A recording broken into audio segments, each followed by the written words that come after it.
जन्माद्यस्य यतुन्वयादि तरत, जो जन्म आदि और अश्य के कारण हो,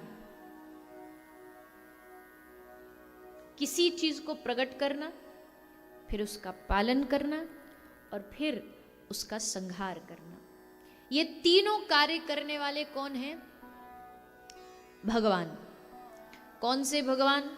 राम, कृष्ण, शिव, ब्रह्मा। किसके बारे में व्यास जी कह रहे हैं? बोले सत्यम परम धीमहि। सत्य स्वरूप भगवान, जो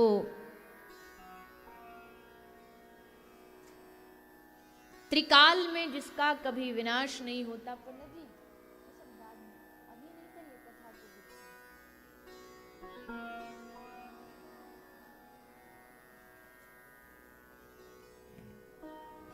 जो भगवान सत्य स्वरूप है, उनको प्रणाम करते हुए श्रीमद् भागवत आरंभ होती है।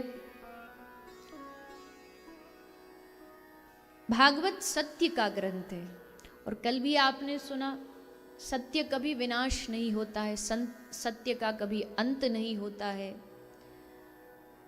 सत्य हर युग में सत्य ही है, चाहे किसी भी समय की बात की जाए, किसी भी युग की बात की जाए, सत्य कभी बदलता नहीं। सत्य कभी कड़वा नहीं होता। लोग कहते हैं सत्य बड़ा कड़वा होता है, सत्य कड़वा नहीं होता। हमारा स्वार्थ सत्य को कड़वा बना देता है। सत्य तो मीठा ही होता है। सत्य हो पर शील युक्त सत्य हो। सत्य शील दृढ़ ध्वजा पताका। तो स्वामी तुलसीदास जी कहते धर्म रथ का जो ध्वजा, धर्म रथ का जो झंडा है, वो है सत्यता और शीलता। ये दो गुण होने चाहिए। सत्य तो हो पर सत्य के साथ साथ शील भी हो, सुंदर सत्य हो। कई बार सत्य को सीधा कह देने में भी वो शीलता खो देता है। जैसे कोई आदमी एक आंख से अंधा हो, अब है तो अंधा, ये बात तो सत्य है, लेकिन अब अगर आप उसे जा करके कहेंगे ए अंधे इधर आ, तो ये सत्य तो कुरूप हो गया। सत्य की जो सुंदरता वो नष्ट हो गई। सत्य को सुंदर बनाने के लिए क्या बोलते हैं? उसको क्या नाम लेकर के पुकारते? बोले अरे सूरदास जी इधर आइए। अब वो खुश हो जाएगा एकदम, हमको सूरदास बुलाया, एक पदवी मिल गई, तो वो सत्य सुंदर हो गया। एक राजा था, तो उस राजा की एक आंख नहीं थी। अब कोई भी व्यक्ति हो, थोड़ा जब प्रकृति जैसा सबको बनाती, उससे जरा हटके रहता तो थोड़ा दिखने में, तो राजा को लगा कि कोई हमारा चित्र बनाए जिसमें हम बड़े सुंदर दिखाई दे। तो उसने सबको बुलाया, चित्रकारों को, और कहा कि हमारा जो सबसे अच्छा, सबसे सुंदर हमारा स्वरूप बनाएगा, चित्रकारी करेगा, उसको हम उपहार देंगे। तो सब चित्रकार आए। एक चित्रकार ने राजा की मूर्ति बनाई। अब वो चित्रकार बनाता बनाता सोच रहा है, अब एक आंख वाला राजा बनाएंगे तो बढ़िया नहीं लगेगा, तो इसलिए उसने दोनों आंख वाला राजा का चित्र बना करके राजा को दिखाया। तो राजा ने देखा सुंदर तो है, पर है तो झूठ, क्योंकि हमारी तो एक ही आंख है, इसने दोनों बनाई है, तो सुंदर है लेकिन झूठ है। अब दूसरे चित्रकार ने सोचा कि इस पहले वाले से हम सीख करके अब हम सच्ची बनाएंगे, जो जैसा राजा वैसा ही बनाएंगे। तो दूसरे ने जो चित्र बनाया उसमें एक राजा की एक जो आंख जैसी थी उसने वैसी बना दी। राजा ने उसको देखा तो बोला है तो सत्य पर है कुरूप, ये भी अच्छा नहीं है। अब आंख बनाए तो भी अच्छा नहीं, और आंख जैसी उसकी है वैसी बनाए तो भी अच्छा नहीं। पर एक उसमें चित्रकार आया, उसने अपना दिमाग लगाया कि राजा जी को खुश हम करेंगे, और उसके चित्र को पहला पुरस्कार मिला। उसने क्या बनाया चित्र में? उसने ना झूठ लिखा और ना कुरूप बनाया। उसने राजा का चित्र तो बनाया, पर कैसा चित्र बनाया? शिकार करता हुआ राजा बनाया। और जब राजा शिकार कर रहा था बाण लेके, और एकदम निशाना साधने के लिए उसने एकदम एक आंख बंद करके दूसरे से निशाना साधा तो एक जो आंख थी वो बंद कर दी। राजा जी बोले वाह वाह वाह वाह वाह, इसको पहला पुरस्कार हम देना चाहते हैं। सच भी रहा, सत्य भी रहा, और हम कुरूप भी नहीं देखे। हम एकदम बढ़िया, एकदम हीरो लग रहे हैं कि शिकार करता हुआ राजा और जंगल में घूम रहा है। सत्य में मिलावट भी नहीं होनी चाहिए, और सत्य जैसा है वैसा प्रस्तुत भी होना चाहिए। ये सबसे बड़ी कलाकारी, ये सबसे बड़ा गुण है, इसलिए उसको प्रथम पुरस्कार प्राप्त हो। तो सत्य तो हो, पर शील युक्त सत्य होना चाहिए।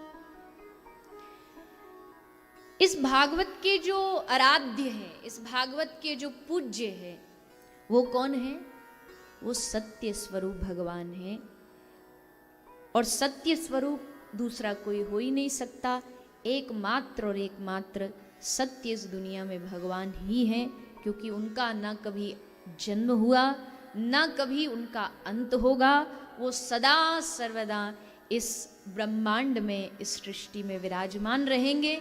इसलिए सत्यम परम धीमहि, सत्य स्वरूप भगवान को प्रणाम करते हुए श्रीमद् भागवत का आरंभ किया गया। फिर भागवत का अधिकारी कौन है? भागवत कथा सुनने का सबसे बड़ा अधिकारी धर्मः प्रोज्झित कैतवोत्र परमो निर्मत्सरा नाम सताम। भागवत का कथा का अधिकारी कौन है, इसके बारे में गोस्वामी तुलसीदास जी भी रामचरितमानस में वर्णन करते हुए कहते हैं, राम कथा के ये क्वालिफिकेशंस होनी चाहिए एक श्रोता में, सुनने वाले में ये गुण होने चाहिए। अगर ये गुण है तो वो सच्चा श्रोता बनने का अधिकारी है। भगवत कथा का अधिकारी, राम कथा के तेहि अधिकारी, जिनके सत्संगति अति प्यारी। जिनको सत्य की संगति, जिनको साधुओं की संगति, जिनको महापुरुषों की संगति अच्छी लगती है, प्यारी लगती है। घर में कोई मेहमान आए तब खुशी होती है, घर में कोई संत पधारे तब खुशी होती है। अगर किसी संत के आने से तुम्हारे हृदय में प्रसन्नता, एकदम मन आनंदित हो जाए, तो समझ लेना कि आप कथा के सच्चे अधिकारी बन गए हो, क्योंकि ये लक्षण गोस्वामी जी बता रहे हैं। यही एक सच्चे अधिकारी का सबसे बड़ा लक्षण है। साधु को देखे तो एकदम चेहरे पर मुस्कुराहट आ जाए, प्रसन्नता आ जाए कि आज तो हमारा हृदय, हमारा दिन, हमारा जीवन ही बन गया कि हमारे सामने कोई साधु, कोई महापुरुष आया और उसका दर्शन हुआ। यही भगवान की कृपा का लक्षण है। साधु का मिलना ही भगवान की कृपा है। भगवान स्वयं तो आते नहीं अपना किसी रूप को धारण करके, लेकिन भगवान ही साधु रूप में, महापुरुष के रूप में, किसी भी रूप में आकर के, किसी भी संत के रूप में आकर के हमें दर्शन दे, तो समझना कि आज हमारा दिन बड़ा बढ़िया है, बड़ा अच्छा। वैसे तो सभी दिन अच्छे होते हैं, इस दिनों को कभी भी कैटेगराइज नहीं करना चाहिए। कई बार लोग कहते हैं ना, आज तो दिन ही खराब था, पता नहीं किसका मुंह देख करके दिन की शुरुआत हुई, और वो भूल जाते हैं किसी और का मुंह नहीं, सुबह उठ के मुंह अपना खुद का ही शीशा में देखा था। दुनिया में किसी का मुंह तो बाद में देखोगे, उठते ही सबसे पहले अपना मुंह देखते हो। तो किसी दूसरे को दोष देने से पहले अपने को दोष दो, किसका मुंह देख लिया। अरे सुबह सुबह उठ करके मुस्कुराते हुए, हंसते हुए, प्रसन्न चित्त श्री बिहारी जी का, अपने घर के आराध्य श्री ठाकुर जी का मुख देखो, फिर देखो दिन आपका कैसा बढ़िया जाता है। प्रभाते कर दर्शनम, ऐसा कर्म कांड कहते, पर कर दर्शन तो करते नहीं। सुबह सुबह उठते ही व्हाट्सएप दर्शनम होता है।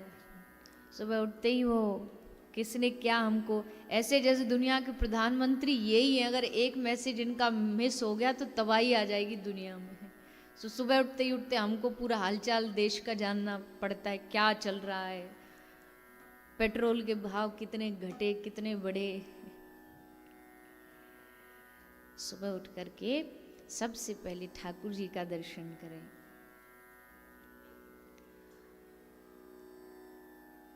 तो संत दर्शन का होना ही इस बात का सूचक है कि हम कथा के अधिकारी हैं।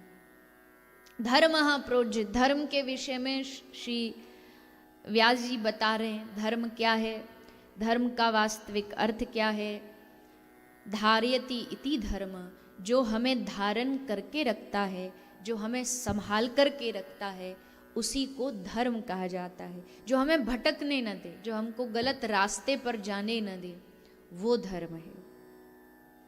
धर्म की परिभाषाएं अलग अलग महापुरुषों ने दी है। गोस्वामी तुलसीदास जी कहते, परहित सरस धर्म नहीं भाई, पर पीड़ा सम नहीं अधमाई। धर्म की अनेकों व्याख्या है और धर्म को समझना बहुत आवश्यक भी है। केवल धर्म ये नहीं होता कि आप कुछ तथा कथित पूजा के जो नियम हैं उनको अगर निभा रहे हैं तो इसका मतलब आप धर्म को समझ गए। कई बार धर्म के नाम पर कुछ ऐसी वस्तुएं हमें प्रस्तुत की जाती हैं जिनका धर्म से दूर दूर तक कोई लेना देना नहीं है।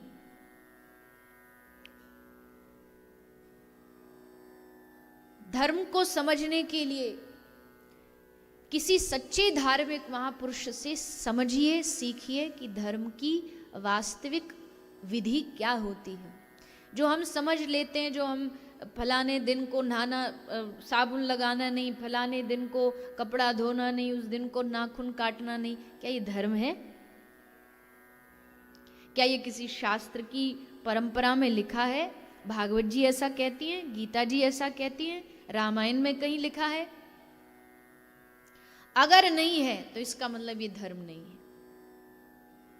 जो चीज आपके भीतर डर पैदा करे, भय प्रकट करे, वो धर्म नहीं हो सकता, क्योंकि धर्म हमेशा भय मुक्त बनाता है, हमारे डर को हमसे दूर करता, भय मुक्त करता है, वही धर्म होता है। जो हमारे भीतर भय को घर बना दे, भय का पूरा एक आडंबर बना दे, वो धर्म नहीं हो सकता।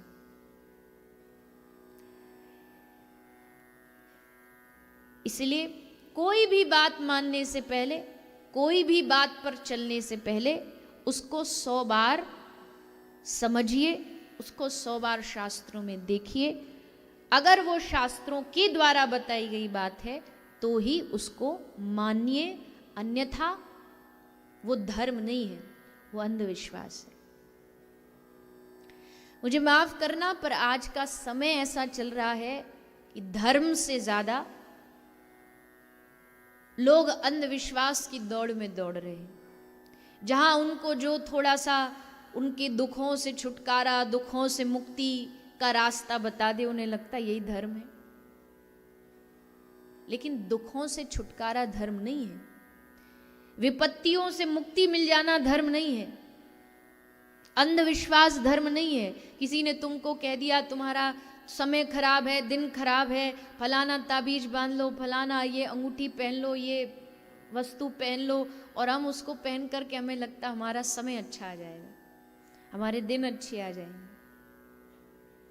किसी का समय कुछ पहनने से नहीं बदलता है, समय बदलता है अपने कर्मों को बदलने से। कर्म बदलेंगे तो समय भी अपने आप बदलेगा।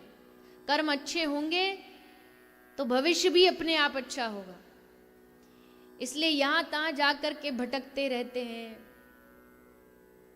गलत चीजों को अपनाते रहते हैं, ये सब अंधविश्वासों से दूर रहें, धर्म के रास्ते पर चलें, पर अंधविश्वास के रास्ते पर न चलें। दूसरी चीज धर्म के बारे में कही गई, धर्मस्य ह्याय पवर्गस्य नार्थोर्था योपकल्पते, नार्थस्य धर्म कांतस्य कामो लाभाय ही समृतय। धर्म और अर्थ ये जीवन के दो अहम हिस्से हैं। एक गृहस्थ धर्म के लिए दो चीजें, धर्म भी जरूरी है, अर्थ भी जरूरी है, अगर आप गृहस्थ में जीते हैं तो। लेकिन दोनों की मात्रा कितनी होनी चाहिए वो आपको निर्धारित करना होगा।